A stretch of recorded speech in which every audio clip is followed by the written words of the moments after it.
Pada hari Jumaat ada satu waktu. Dalam 24 jam ada satu waktu, sekiranya seorang Muslim itu berada waktu tersebut dan dia berdoa pada Allah SWT, Allah akan kabulkan doanya. Kita tidak tahu tuan-tuan, sepanjang hari Jumaat itu bila waktunya. Siang ke, malam ke, pagi ke, petang ke. Walaupun setengah ulama menafsirkan, banyak tafsiran. Antaranya di antara dua khutbah. Dan ada pendapat yang lain menyatakan lepas waktu asar, menunggu maghrib. Namun demikian, secara umumnya Rasulullah tidak memberikan waktu yang spesifik. Within 24 hours, ada satu waktu yang amat mustajab. Sebab itulah tuan-tuan, perempuan, ibu-ibu, ayah-ayah, anak-anak sekalian, tolong jaga percakapan kita, terutamanya pada hari Jumaat. Kalau kita marah anak kita, jangan gunakan perkataan-perkataan yang tak elok. Celaka engkau, bangsat kamu. Walaupun orang utara bangsat ni ada maksud lain. Tapi kalau bahagian umumnya secara Malaysia ni, bangsat maksudnya celaka. Instead of kita cakap celaka kamu, cakap bertuah kamu. Moga-moga dapat bawa tuah betul. Kalau kebetulan waktu itu kita cakap demikian dan kena pada anak kita, Allahu Akbar tuan. Minta maaf saya terpaksa sebutkan kalimah ini sebagai jadi contoh, walaupun tak sepatutnya, tak elok untuk dengar oleh anak-anak. Kadang-kala ayah dan ibu marah anak-anak ada perkataan demikian. Dan hari Jumaat juga tuan-tuan sekalian, waktu yang paling baik untuk kita memperbanyakkan selawat pada Nabi Muhammad sallallahu alaihi wasallam. Kita ulang balik lihat beberapa perkara, insya-Allah saya cuba habiskan hari ini. Sebelum ni saya dah jelaskan 7 kelebihan selawat. Selawat paling pendek, Allahumma salli ala Muhammad wa ala ali Muhammad. Ini selawat yang paling pendek, yang mudah untuk kita amalkan. Dan selawat yang sempurna adalah selawat seperti mana yang kita baca dalam tahiyat kita, Allahumma salli ala Muhammad wa ala ali Muhammad kama sallaita ala Ibrahim wa ala Ibrahim, sampai habis. Cumanya saya tak nak fokus selawat yang panjang ni, sebab nak suruh baca sampai 100 kali, takut dengan Pak Imam, Pak Bilal, dengan ustaz-ustaz pun tak baca. So kita ambil yang pendek, sempurna, Allahumma salli ala Muhammad wa ala ali Muhammad. Tuan-tuan boleh baca, nak baca 100 kali ke 1000 kali ke, terpulang. Cuma hadis tentang baca selawat 80 kali pada hari Jumaat akan diampunkan 80 tahun dosanya. Hadis ini bukan hadis sahih, dan darjat hadis ini adalah hadis terlampau dhaif yang perlu ditinggalkan. Kalau tuan-tuan dapat WhatsApp ataupun FB tentang hadis ini, jangan forwardkan pada orang ramai. Banyak lagi hadis-hadis sahih, hadis-hadis hasan yang boleh kita ambil tentang fadilat selawat. Jangan kita forwardkan hadis yang terlampau dhaif. Tambah lagi kalau hadis itu hadis palsu. Hadis sahih yang pertama, Rasulullah SAW menjelaskan, man shalla alayya wahidatan sallallahu alaihi asyra. Ini saya dah jelaskan. Barang siapa yang berselawat ke atasku sekali, Allah akan doakan untuknya 10 kali. Yang kedua, man shalla alayya marratan wahidatan kataballahu lahu biha 10 hasanatin. Barang siapa yang berselawat ke atasku sekali, Allah catatkan untuknya 110 kebaikan. Satu kali Allah catatkan untuk 10 kebaikan. Ini bukan satu je tuan-tuan. Yang pertama tadi, Allah doakan untuk dia 10 kali. Yang kedua, Allah kurniakan dia, catatkan untuk dia 10 kebaikan.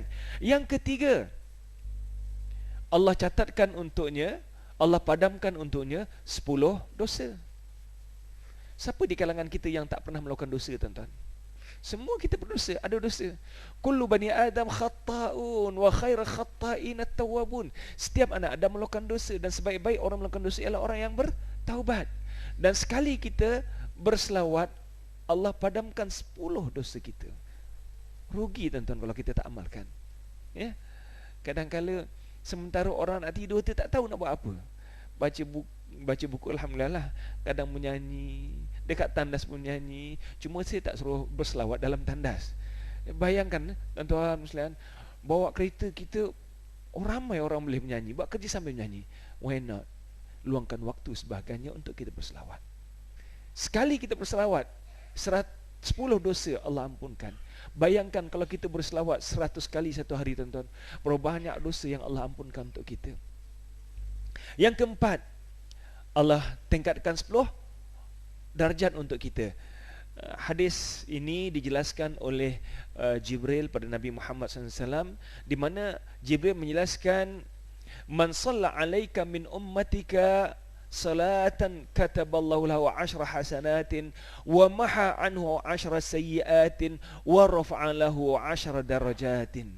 Wahai Rasulullah, barang siapa di kalangan umatmu yang berselawat ke atasmu sekali, Allah akan doakan untuknya 10 kali.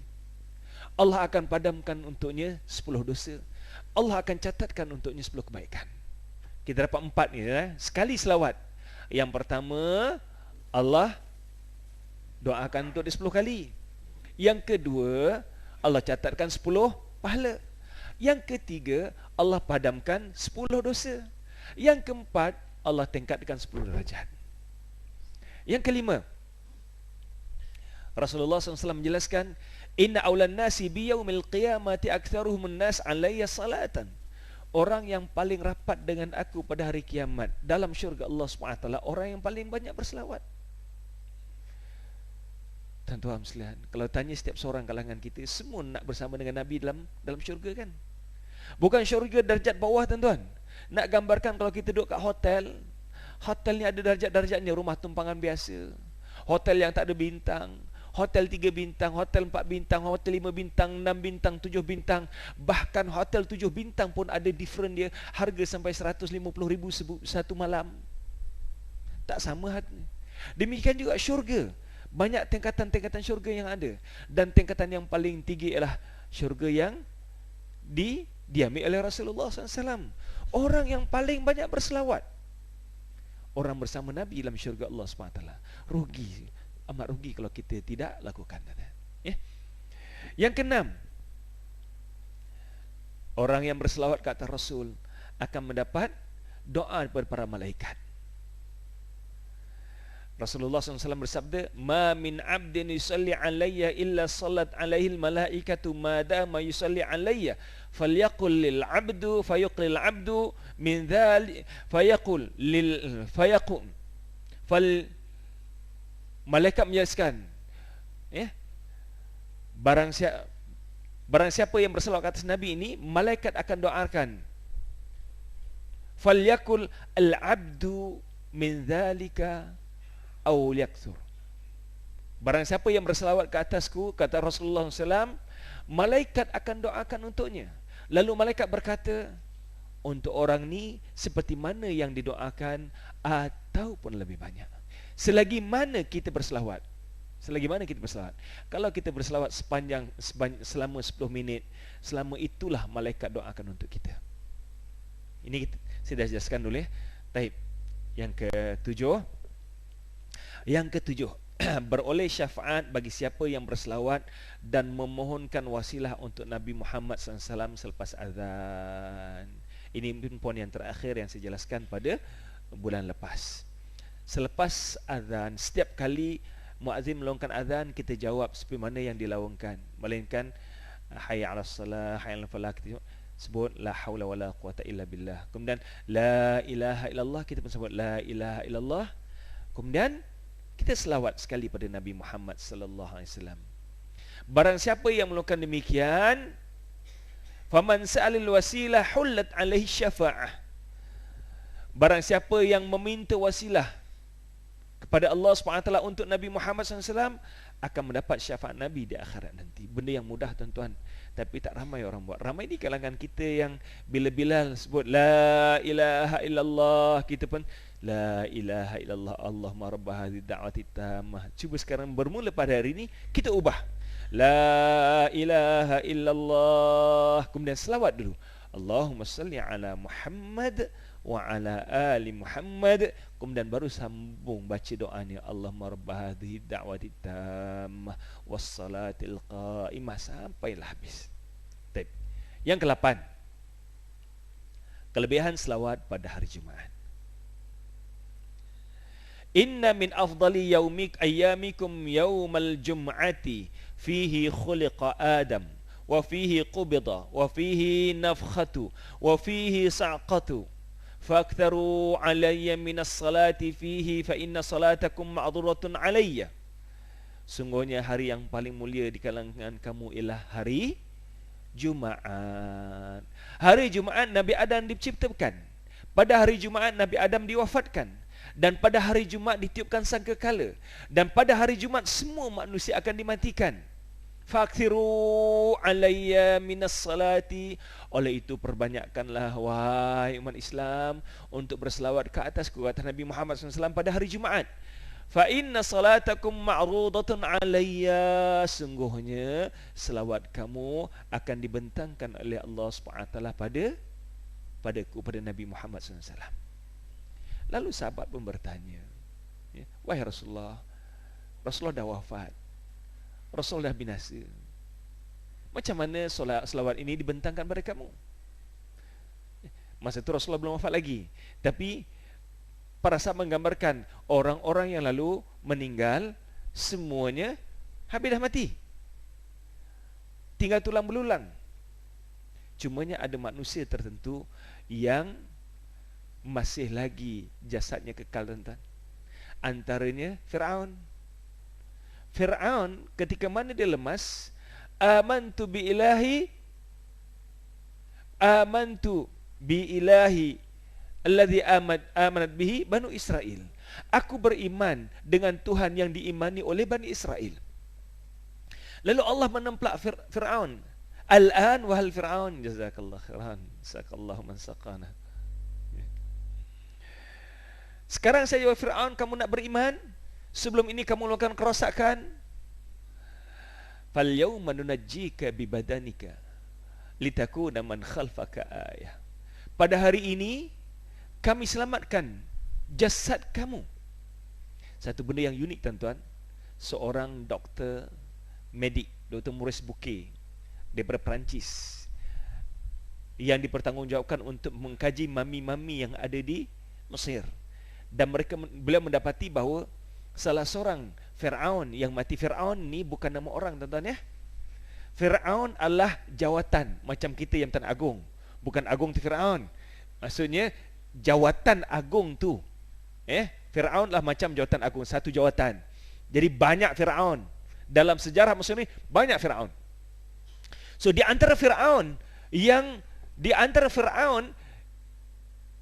yang ada maminya ini Fir'aun yang hidup zaman Nabi Musa AS.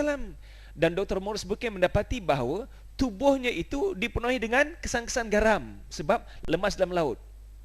Dan juga postmortem doktor boleh dapati bahawa orang tu mati lemas ke mati macam mana dengan gerakan tubuh dia. Dan penemuan ini membuktikan bahawa ayat Allah SWT betul. Al-yawma nunajjika bibadanika, pada hari ini kami selamatkan tubuh kamu. Litakuna man khalfaka ayah, untuk menjadi dalil dan bukti kebenaran Al-Quran, tanda-tanda kebesaran Allah SWT pada orang selepas kamu. Jadi mayat Fir'aun, jasad dia masih ada lagi. Sebab ada kalangan manusia yang menyatakan bahawa cerita-cerita Quran ni adalah cerita-cerita mitos yang tidak ada fakta, tak ada kebenaran. So dengan penemuan ini membuktikan kebenaran cerita Al-Quran. Tambah lagi pada tahun 1988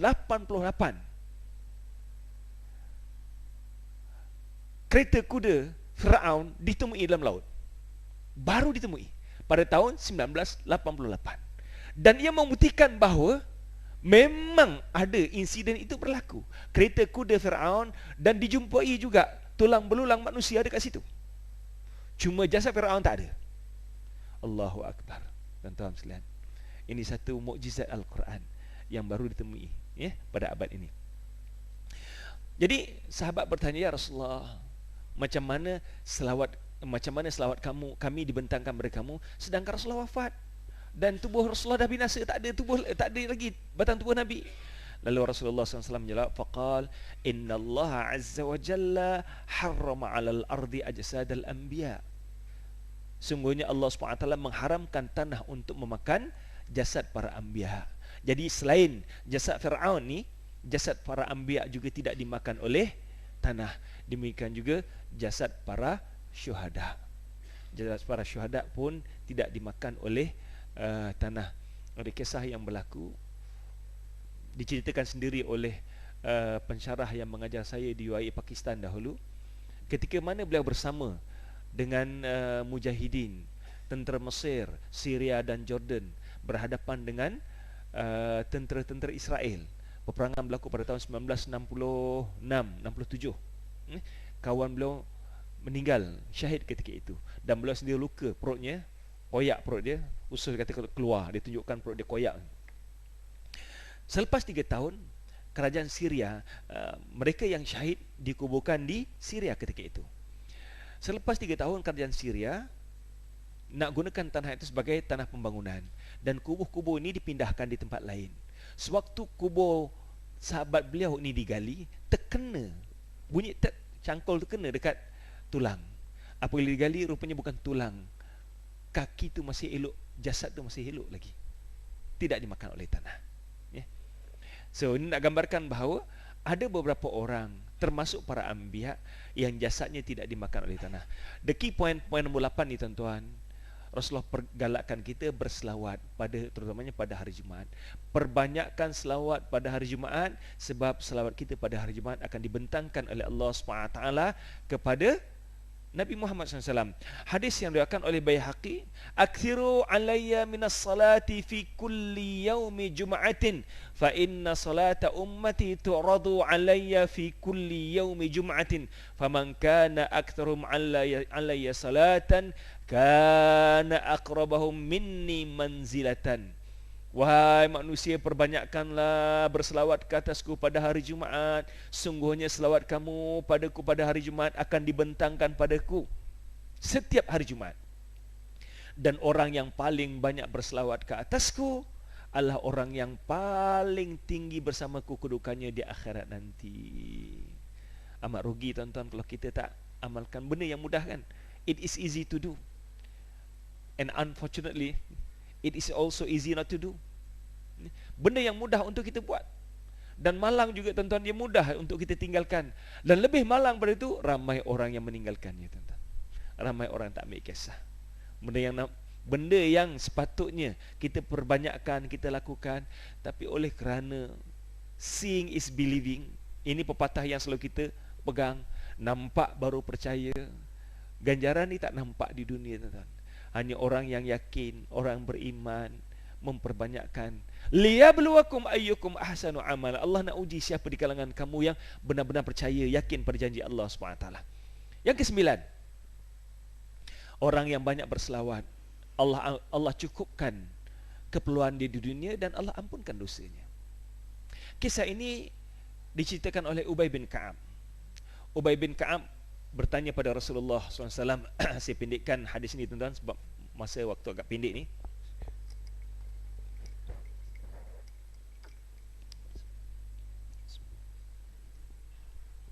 Ubay bin Ka'ab bertanya pada Nabi, "Wahai Rasulullah, aku ni orang yang banyak berselawat. Jadi dalam doa aku ni baru banyak selawat yang perlu aku lakukan." Lalu Rasulullah SAW menjawabkan, "Terpulang pada kamu, wahai Ubay." Kemudian Ubay bertanya, "Bagaimana kalau aku jadikan 1/4 doa aku ini adalah selawat?" Lalu Nabi Muhammad menjawab, "Terpulang pada kamu, wahai Ubay, kalau kamu tambah lebih baik." Lalu Ubay menjawab, Kalau begitu 1/2 daripada doa aku jadikan selawat. Allahumma salli ala Muhammad wa ala ali Muhammad. Banyak waktu digunakan untuk selawat. Kemudian sikit saja 1/2 berdoa untuk sendiri. Lalu Rasulullah menjawab, "Terpulang pada kamu, wahai Ka'ab, tapi kalau kamu nak tambah, itu lebih baik." Lalu Ubay menjawab, "Kalau demikian, wahai Rasulullah, aku jadikan 2/3 pada doa aku ini adalah selawat ke atasmu." Lalu Rasulullah SAW menjawab, "Terpulang pada kamu, Bilal, Ubay, andai kata kamu nak tambah, itu lebih baik." Lalu Ubay menjelaskan, "Faqultu aj'alu laka salati kullaha." Lalu bagi dia menjawab, "Qal idza idzan tukfa hammaka wa yughfaru laka dhunubuk. Lalu Ubay menjawab, kalau demikian wahai Rasulullah, akan kujadikan semua doaku itu penuh dengan selawat ke atasmu.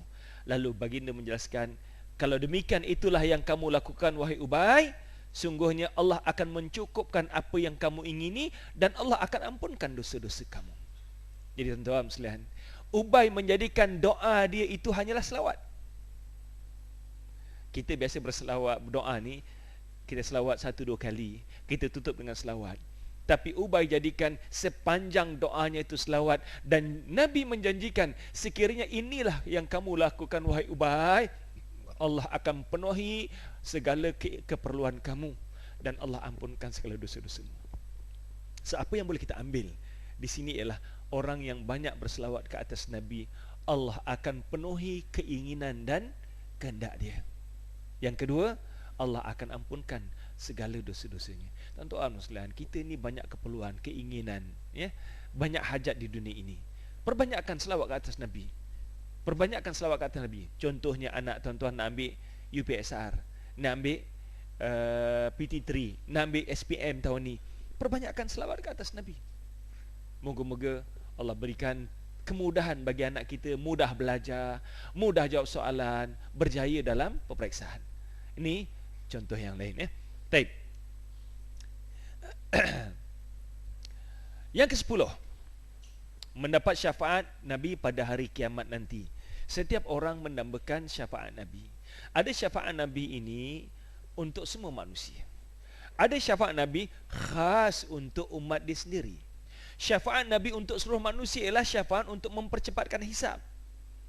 Tuan-tuan sekalian, bagi kita yang dengar syafaat mempercepatkan hisab ni, kadang kita tak rasa benda tu perlu. Tapi kalau tuan-tuan dah rasa susahnya berada di immigration dunia ni, ambil contoh tuan-tuan, ya, tuan-tuan pergi haji. Kadang-kala dekat immigration tu 2-3 jam. Tunggu immigration tu 2-3 jam. Kalau kita nak pergi overseas contohnya, kadang kita kena ada dekat airport 2 jam sebelum, make sure 2 jam sebelum flight tu dah ada kat situ. Dan kadang-kala nak tunggu, nak selesaikan kita punya barang-barang tu, ya Allah punya lambat. Sepanjang kita berada itu nak selesaikan immigration ni, stres kita. Demikian juga tuan-tuan, nak menunggu dihisap ni, sampai ada yang berdoa, ya Allah, ya Tuhanku, cepatkanlah hisap, aku sanggup masuk neraka daripada tunggu hisap ini. Stresnya. Orang ramai bertemu Nabi Adam, minta cepatkan hisab Nabi Adam, aku mengatakan aku tak mampu. Jumpa Nabi Nuh kata aku tak mampu. Jumpa Nabi Ibrahim, semua menolak. Jumpa Nabi Musa, Nabi Isa, semua tak mampu. Jumpa Nabi Muhammad berkata, wa ana lahu, akulah yang berhak, akulah yang boleh untuk memberikan syafaat, untuk mempercepatkan hisab. Nabi sujud lama, minta doa pada Allah SWT. Lalu Allah perintahkan Nabi Muhammad, angkatlah kepala kamu wahai Rasulullah. Lalu dipercepatkan hisab. Ini syafaat untuk semua manusia. Tuan-tuan bayangkan, ya.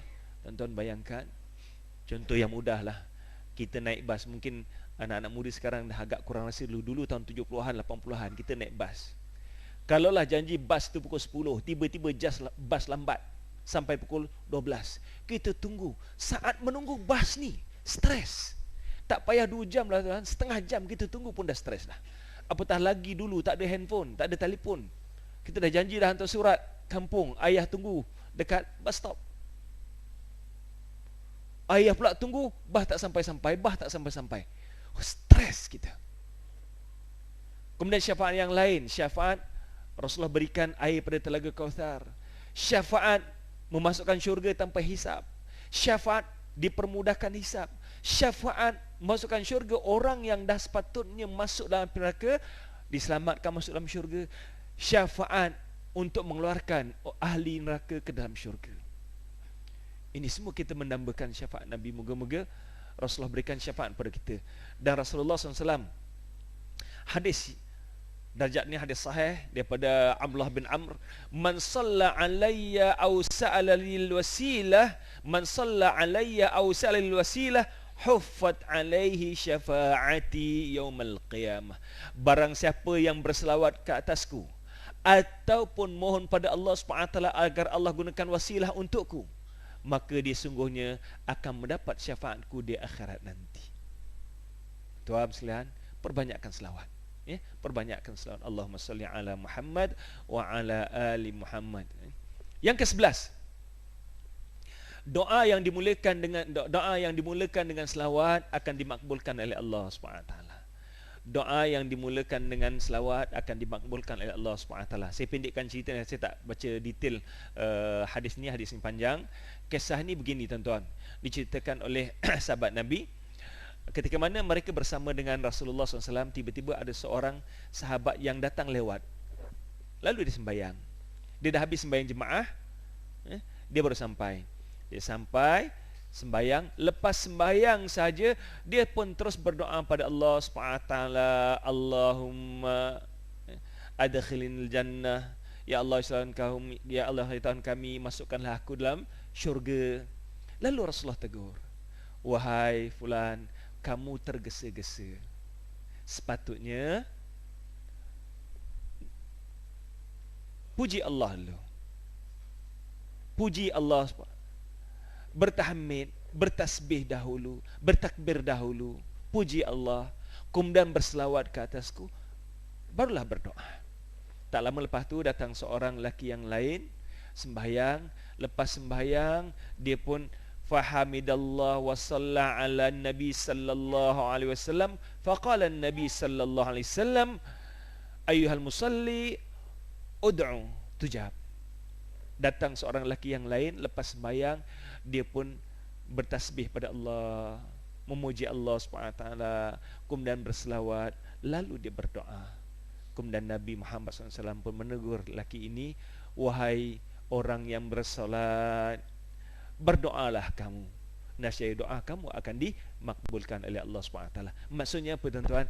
Adab doa sebelum berdoa, perbanyakkan memuji Allah SWT. Contoh yang mudah, bagaimana hadis yang pendek, ya, hadis yang pendek, Rasulullah ajak Aisyah.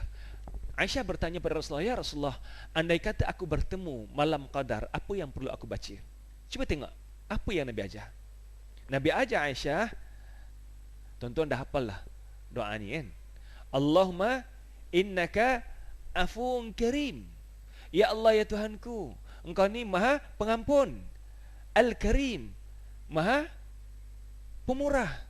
Puji Allah dulu, Allah maha pengampun, Allah maha pemurah. Tuhibbul afwa, ya Allah ya Tuhanku, engkau suka memberikan keampunan. Fa'fu anni. Doa kita sikit je tuan-tuan, yang lain puji Allah SWT. Oleh itu ampunkanlah dosaku.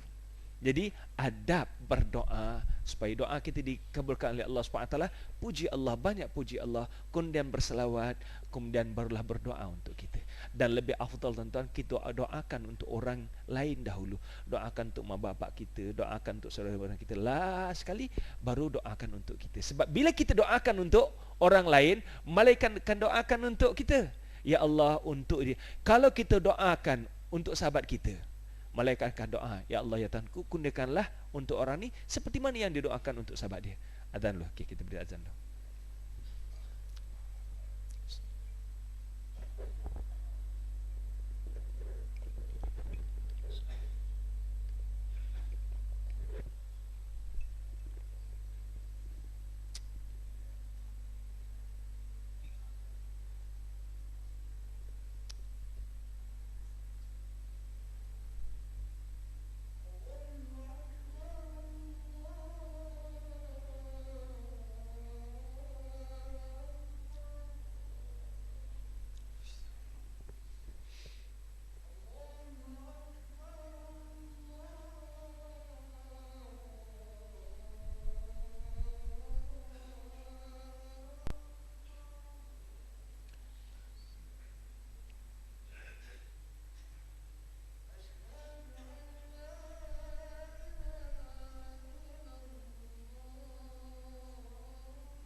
Taib, kelebihan yang ke-12.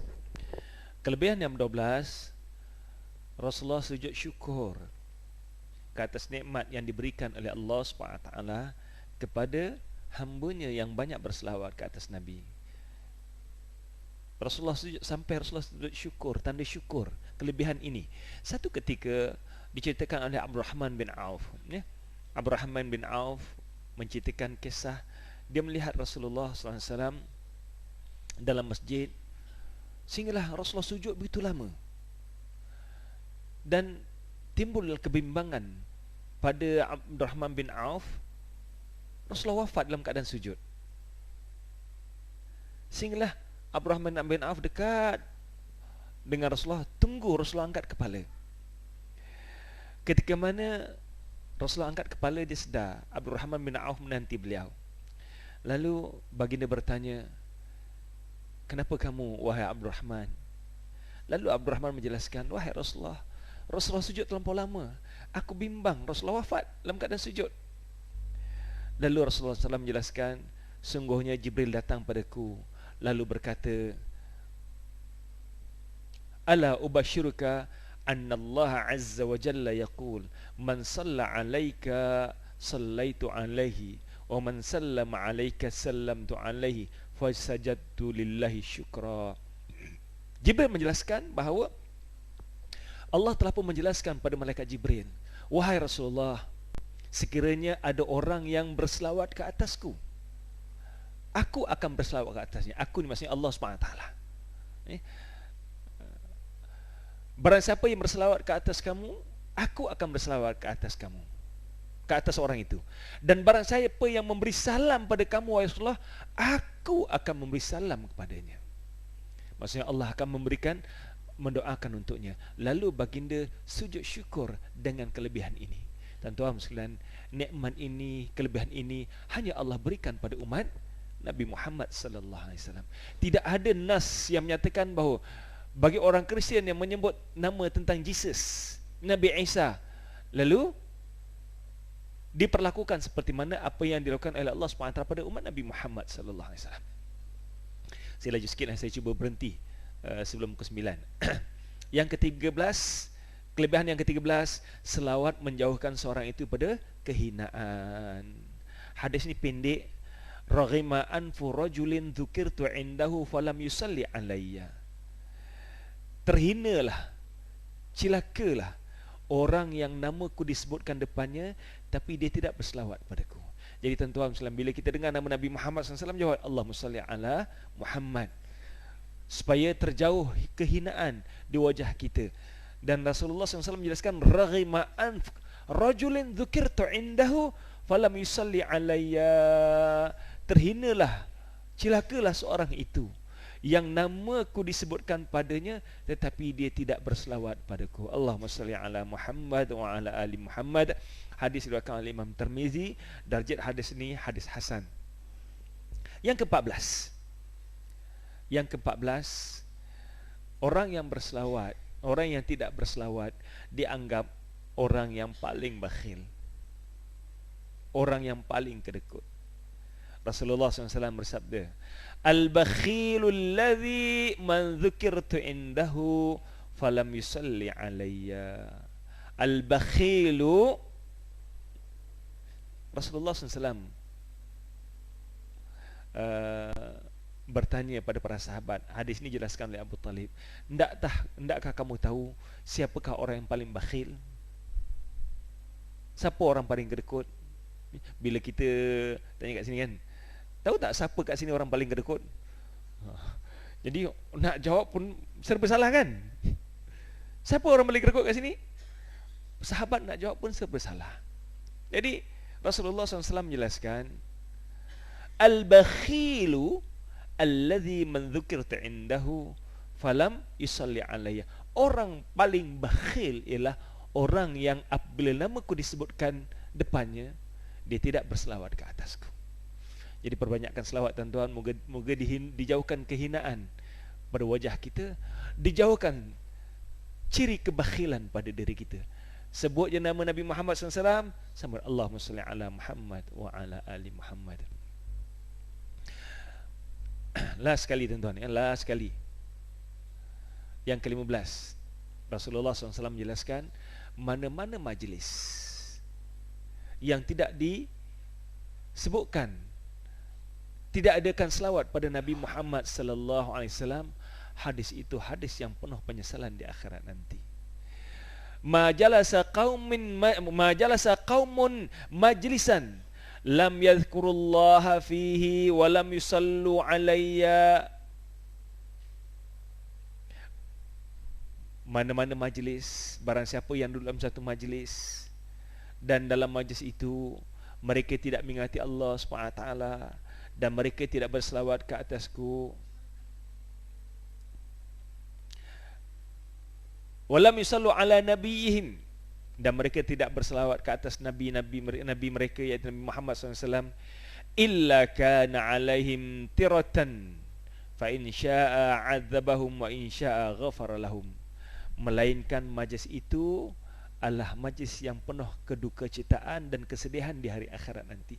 Mungkin kat dunia kita rasa seronok bersembang panjang tanpa kita ingat Nabi, ya, bersembang panjang tanpa ingat Allah SWT, ya, cakap mengumpat sana mengumpat sini, kutuk orang sana kutuk orang sini, kita seronok. Tapi di akhirat nanti majlis-majlis seperti itu akan mendapat kehinaan di sisi Allah SWT. Sekiranya Allah nak azab mereka, Allah akan azab mereka. Sekiranya Allah nak ampunkan mereka, Allah akan ampunkan. Inilah tuan-tuan, puan-puan, 15 kelebihan berselawat ke atas Nabi. Benda yang mudah untuk kita lakukan. It is easy to do, and it is also easy not to do. And unfortunately, most other people choose not to do. Benda yang mudah untuk kita buat, benda yang mudah untuk kita terleka, dan malang sekali ramai di kalangan manusia yang terleka, tak banyak berselawat. Tuan-tuan dah tahu banyak ni kelebihan. Semua hadis-hadis yang saya buat ni adalah hadis-hadis sahih. Semua yang saya buat ni hadis-hadis sahih. Walaupun di sana wujud banyak hadis-hadis yang tak sahih, ambil hadis-hadis sahih ni, amalkan, jadikan pengajaran Nabi kita seharian. Di antara hadis-hadis yang tak sahih sebutkan tadi tuan-tuan, ya, barang siapa yang berselawat 80 kali, barang siapa yang berselawat 80 kali pada hari Jumaat, Allah akan ampunkan dosanya selama 80 tahun. Ini pun hadis yang tak sahih. Ada hadis yang lain, barang siapa yang berselawat 10 kali pagi, 10 kali petang, akan diberikan syafaatku di akhirat nanti. Hadis ni pun darjatnya, walaupun ada khilaf kalangan ulama sama hadis, tapi jumhur para ulama menyatakan hadis ni hadis sahih, boleh diamalkan. Jadi banyak fadilat, kelebihan selawat yang begitu pendek, tapi ganjarannya terlampau banyak. Sekali kita berselawat, berlipat-lipat kali ganda, digandakan ganjarannya oleh Allah SWT. Kita buat baik sekali tuan-tuan, kita baca Quran sekali, satu ayat Allah gandakan 10, ya? Tetapi selawat bukan 10, diganda-gandakan bermacam-macam kelebihan yang ada.